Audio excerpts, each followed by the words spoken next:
ঠিক কিনা? ঠিক কিনা? কি ঠিক? এই দেশে ঠিক কিনা বলার পরে যে ঠিক বলে সবাই, এটার কোনো ঠিক থাকা দরকার নেই। এই ঠিক কিনাটাই ঠিক, বুঝছেন? কোন সাবজেক্ট হওয়া লাগবে না, ঠিক কিনা এটাই একটা সাবজেক্ট, এটাই ঠিক। এবং ধরেন আমি বলি আমাদের অবস্থা এমন, আমি দেখলাম যে ধরেন এক্স ওয়াই রে ঘুষি দিছে, আমি হইলাম জেড, এটা দেখছি। এক্স ওয়াই রে ঘুষি দিছে, আমি জেড দেখছি। এখন এক্স আইসা যখন আমার বলো যে জামশেদ ভাই কোন জীবনে বেয়াদবি দেখছেন? না। আপনাদের সাথে কোনোদিন বেয়াদবি করছি? না, আসলে করেন নাই। ভাই আমি মারছি? না না, আমি তো দেখি নাই। কারণ আমার বিচারক মানছে তো একদম জীবন আমার সাথে বেয়াদবি করে নাই। আপনাদের সামনে জীবনে বেয়াদবি খুশি কোন কোনোদিন দুই কথা হয়েছে ভাই? কোন ভাই? এগুলোকে যখন আমার যখন ফুলাই আমার সাক্ষী বানাবে, না না আসলে বেয়াদবি কোনোদিন করেন না ভাই আপনি। এইটা এগুলো হচ্ছে আমাদের মানে একেবারে রক্তে মিশে গেছে জিনিসগুলা। অন্যায় দেখার পরও যখন আমার বিচারক মানা হয়, আমি বলি যে না, ছেলেটা তো সম্মান করছে আমার। মানে সিগারেট আল্লাহর সামনে খায়। কার সামনে খায়? আল্লাহর সামনে খায়। এটাতে বেয়াদবি নাই। বলে ছেলে খুব ভালো, জীবনেও বেয়াদবি করে নাই, মাঝে মধ্যে সিগারেট খায় মনে হয়, আমাকে দেখি ভাবে হাত এইভাবে রেখে দেয় পিছনে। হ্যাঁ, মানে আমার সামনে খায় না। এই হলো যে ছেলের আদব। ওনার সামনে খায় না, এই জন্য ছেলের আদব। আল্লাহর সামনে খায়, কোনো সমস্যা নাই।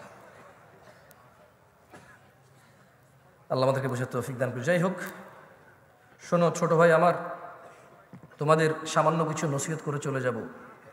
আমার প্রাণ প্রিয় দিনী ভাই, আল্লাহ সুবহানাহু ওয়া তাআলা আমাদের সৃষ্টি করেছেন সুন্দরতম অবয়বে, এবং তিনি যেভাবে চেয়েছেন ঠিক সেভাবেই তিনি আমাদের সৃষ্টি করেছেন। যেমনটা তিনি কোরআনুল কারীমে বলেন, হুয়াল্লাযী ইউসাউবিরুকুম ফিল আরহামি কাইফা ইয়াশা, তিনি মাতৃগর্ভে যেভাবে ইচ্ছা তোমাদের আকৃতি। আমাদের আকৃতি কে গঠন করেছে? বিয়ে শাদী, অমুক মেয়ে সুন্দরী, অমুক ছেলে সুন্দর, এই জন্য তোমার সময় আসার অপেক্ষা না করে জেনা ব্যভিচারে লিপ্ত হয়ে, দাঙ্গা ফাসাদে লিপ্ত হয়ে যেও না। তিনি সুবহানাহু ওয়া তাআলা যেভাবে খুশি, উনি যেটা ইচ্ছা করেছেন, পছন্দ করেছেন, এভাবেই তিনি মেয়ে অথবা ছেলে, তোমাকে অথবা তোমার বোনকে, তোমাকে অথবা তোমার স্ত্রীকে, তোমার বাবা অথবা তোমার মাকে সৃষ্টি করেছেন, যেভাবে তিনি ইচ্ছা করেছেন। সময় আসার পূর্বে জেনা ব্যভিচারে লিপ্ত হয়ে সমাজ জাতি বিশৃঙ্খল করে তুলিও না তোমরা। সামাজিক ফিতনা ফাসাদ, পারিবারিক দ্বন্দ্বে তোমরা নিজেরা একে অপরের ধ্বংস কামনা করিও না। গান বাজনা থেকে বিরত থাকো। ইয়া শিবাব, হে যুবকরা, আহলুল মুনাফিকদের ফাঁদে পা দিও।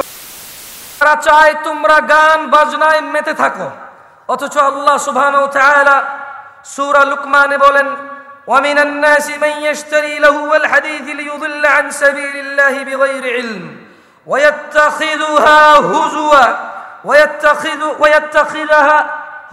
هُزُوًا أُولَئِكَ لَهُمْ عَذَابٌ مُهِينٌ।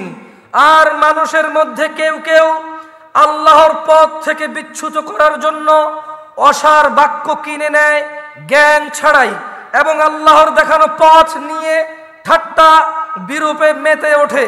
তাদের জন্য রয়েছে অবমাননাকর শাস্তি। রাসূল সাল্লাল্লাহু আলাইহি সাল্লাম বলেন, আমার উম্মতের কিছু লোক মদের নাম পাল্টিয়ে তা পান করবে। তাদের সামনে গায়িকারা বিভিন্ন বাদ্যযন্ত্র সহকারে গান করবে। আল্লাহ তাআলা তাদের ভূগর্ভে বিলীন করে দেবেন এবং কিছু বিকৃত করে দেবেন। ইয়া শিবাব, গান বাজনা থেকে বিরত থাকো। আহলুল মুনাফিকরা চায় তোমরা তোমাদের সুন্দর জীবন ও যৌবন গান বাজনায় মেতে উঠে, গান বাজনায় ভুলে গিয়ে নিজেদের ভবিষ্যৎ, নিজেদের দ্বীন, আখলাক, চরিত্র, নিজেদের জীবনের গুরুত্ব, যৌবন তোমরা বিসর্জন দাও। তারা চায় তোমরা, তারা যেভাবে নাচে সেভাবে নাচো, যেভাবে নাচাই সেভাবে নাচো। তোমরা তাদের অ্যালগরিদমে চলে আসো। তারা আজকে এই গান, কালকে ওই গান, আজকে এই সিনেমা, কালকে ওই সিনেমা, পরশু অমুক সিনেমা চলে আসছে, আসতেছে, আসবে, বানাইছে, বানাবে, বানাতে পারে। তোমাদের একটা চক্রের ভিতরে তারা রেখে দিয়েছে। ইয়া শিবাব, হে যুবকরা, আহলুল মুনাফিকদের ফাঁদে পা দিও না। তারা চায় তোমরা নেশায় মত্ত হয়ে তোমরা তোমাদের জীবনটাকে জাহান্নামের দিকে ঠেলে দাও। তারা চায় তোমরা নেশায় নিজেকে উজাড় করে দিয়ে, উৎসর্গ করে দিয়ে তারা চায় তোমরা জাহান্নামের নিকটবর্তী হয়ে, জাহান্নামের গভীরে গহ্বরে তোমরা বিলীন হয়ে যাও। তারা চায় তোমরা শয়তানের ফাঁদে পা দাও, তোমরা আল্লাহ দ্রোহিতায় মেতে ওঠো। তারা চায় তোমরা নেশা করে আল্লাহ ও তার রাসূলের দ্রোহিতায় মেতে ওঠো। অথচ আল্লাহ সুবহানাহু ওয়া তাআলা চায় তোমরা সফল হও, সফলতার দিকে আসো। তিনি সুবহানাহু ওয়া তাআলা বলেন, ইয়া আইয়ুহাল্লাযীনা আমানু, হে তোমরা যারা ঈমান এনেছো। কারা কারা আমরা ঈমান এনেছি রবের প্রতি? তাকবীর!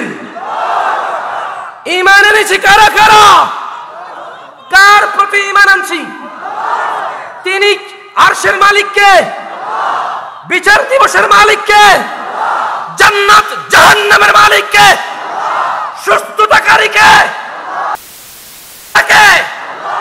আমরা ওনার প্রতি ঈমান আনছি। তিনি বলছেন ইয়া আইয়ুহাল্লাযীনা আমানু। তাহলে আমাদেরকে বলছেন, যারা আমরা ঈমান আনছি সবাইকে বলেন। যে বেঈমান, মুশরিক, কাফের ওকে বলেনি। তিনি সুবহানাহু ওয়া তাআলা আমাকে, আপনাকে, আমরা যারা ঈমান এনেছি ওদেরকে বলছেন যে ইন্নামাল খামরু ওয়াল মাইসির ওয়াল আনসাবু ওয়াল আজলামু রিজসুম মিন আমালিশ শাইতান ইয়া আইয়ুহাল্লাযীনা আমানু ফাজতানিবু। হে তোমরা যারা ঈমান এনেছো, নিশ্চয়ই মদ, জুয়া, মূর্তি পূজার বেদী ও ভাগ্য নির্ণয় করা তো কেবল ঘৃণার বস্তু, শয়তানের কাজ। ফাজতানিবু, তোমরা এটা থেকে বিরত থাকো, তোমরা এটা বর্জন করো। ফাজতানিবু লাআল্লাকুম তুফলিহুন, মদ, জুয়া এগুলো তোমরা বর্জন করো। লাআল্লাকুম তুফলিহুন, তোমরা সফল হও। মুনাফিকরা চায় মদ, জুয়া, খেলাধুলা, হাসি তামাশায় আমরা আমাদের জীবনটাকে বিলিয়ে দেই, উৎসর্গ করে দেই। জাহান্নামের অধল নিচে আমরা নিজেদেরকে, কি বলে এটাকে, মানে আমরা জাহান্নামের নিম্ন পর্যায়ে পৌঁছে যাই। এটা হচ্ছে মুনাফিকদের চাহিদা। গান বাজনা, নেশা, জুয়া এগুলো দিয়ে আমাদের কি করবে?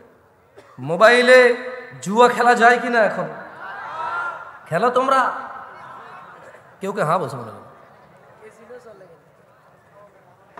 আপনি কিছু বলবেন না, ঠিক আছে?